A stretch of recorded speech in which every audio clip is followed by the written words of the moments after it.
नमस्कार, India news Uttar Pradesh Uttarakhand में आपका स्वागत है। मैं हूं अमलेन सिंह। बात करेंगे शिक्षा की।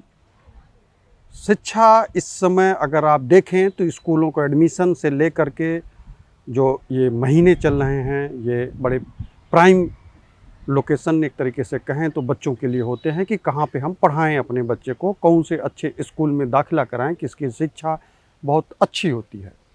इन सारी चीज़ों पे अगर हम बात करें तो सबसे एक अच्छी चीज़ ये निकल के आती है कि बोर्ड कौन सा हम चयन करें।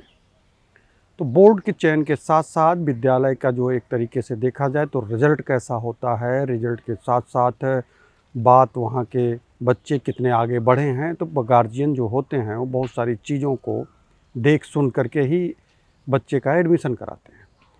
एक मामला ऐसा आज निकल के आया है जिस चीज़ों की बहुत दिन से डिमांड होती रही है।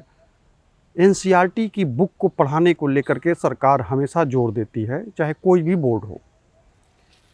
लेकिन स्कूल के जो प्रधानाचार्य होते हैं, स्कूल का जो मैनेजमेंट होता है, वो अपने हिसाब से किताबों का चयन करते हैं।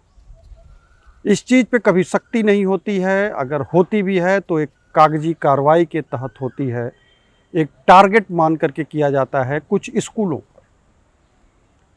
वो दिखावे के लिए हो जाता है कि साहब हमने कार्रवाई की है, वो फिर संज्ञान में डालने के लिए हो जाता है कि हाँ हमने ऐसा किया है। बात आई संभल की। संभल के डीएम ने कुछ स्कूलों पर 1-1 लाख रुपए का जुर्माना लगाया। जुर्माना इसलिए कि एनसीईआरटी की बुक वहाँ फॉलो नहीं की जाती थी। एनसीईआरटी की बुक जब नहीं फॉलो की गई तो डीएम साहब को मैसेज मिला कि इस विद्यालयों पर एनसीईआरटी की बुक फॉलो नहीं होता है। तो ऐसे कंडीशन में डीएम साहब ने आनन फानन में उन विद्यालयों पर 1-1 लाख का जुर्माना लगा दिया। अब ये नज़ीर बना संभल के लिए कि अगर आप एनसीईआरटी की बुक अपने स्कूल में नहीं पढ़ाओगे, बाहर से अगर किताबों का खरीद होगी या बाहर से प्राइवेट जो एक पब्लिशर होते हैं उनकी किताबों की अगर आप डिमांड करते हैं बच्चों को पढ़ाने के लिए, तो आप गैर कानूनी काम कर रहे हैं, इसके दायरे में आप आएंगे। इस दायरे का निर्वहन बीएसए को निगरानी होती है। बीएसए निगरानी करता है कि इस तरीके की चीज़ों पे लगाम वो लगाएं।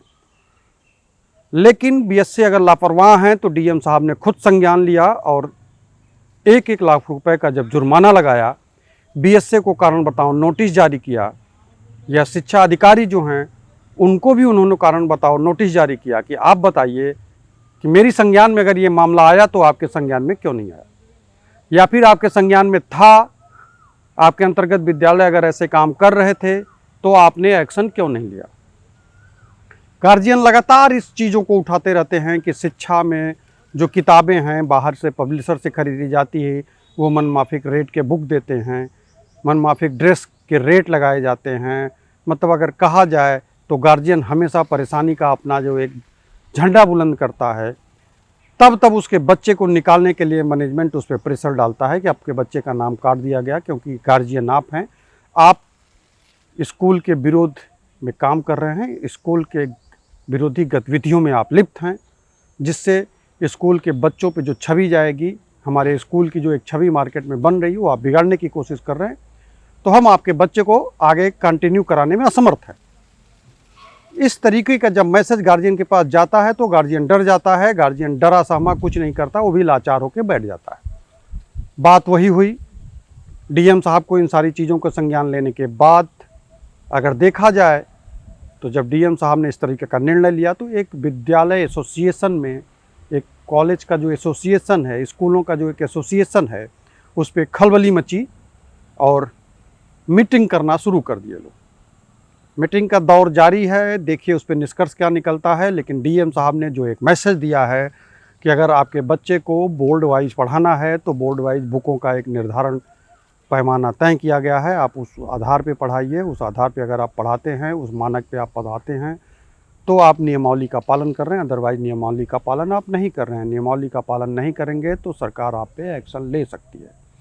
उसी की श्रेणी में सरकार ने एक्शन लिया। सरकार बोले तो डीएम साहब ने एक्शन लिया है।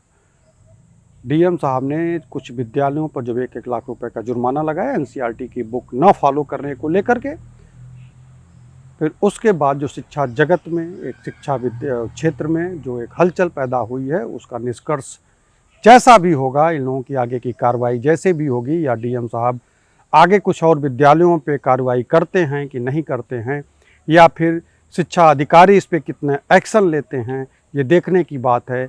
जैसे ही इन सारे अपडेटों में कुछ बदलाव होगा, हमारी टीम तुरंत आपके सामने अपडेट के साथ मौजूद रहेगी। फिलहाल अभी के लिए हमें इजाज़त दीजिए। नमस्कार।